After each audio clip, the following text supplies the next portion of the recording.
మీ అందరితో కూడా ఈరోజు ఇక్కడే నా పక్కన నా ఎడం వైపున నా చెల్లి నిలబడి ఉంది. మీ ఎమ్మెల్యే అభ్యర్థిగా నిలబడతా ఉంది. దీపికమ్మ నిలబడతా ఉంది. మీలో ఒకరు బీసీ కులాలకు సంబంధించిన మీలో ఒకరు. నేను అందుకే చెప్తా ఉన్నా, దీపికమ్మకు మీరు ఓటేసి గెలిపించుకుంటే మీ దగ్గరే ఇక్కడే మీతోనే ఉంటుంది. దీపికమ్మని నేను ముందర పెట్టి ఇంకా చాలా మంచి చేయిస్తాను.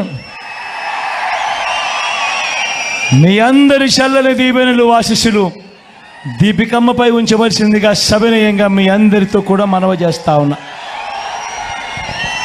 అదేవిధంగా నా ఇంకొక చెల్లి నా పక్కనే ఉంది, శాంతమ్మ. తాను కూడా వెన్నలాంటి మనసున్న నా చెల్లెలు అన్ని రకాలుగా కూడా మీకు మంచి చేస్తుంది. అన్ని రకాలుగా కూడా మీకు అందుబాటులో ఉండి తోడుగా ఉండి మీకు మంచి చేసే కార్యక్రమం జరుగుతుంది అని చెప్పి మీ అందరికీ కూడా తెలియజేస్తూ మీ చల్లని దీవెనలు ఆశీస్సులు శాంతమ్మపై కూడా ఉంచవలసిందిగా సవినయంగా కోరుతా ఉన్నా.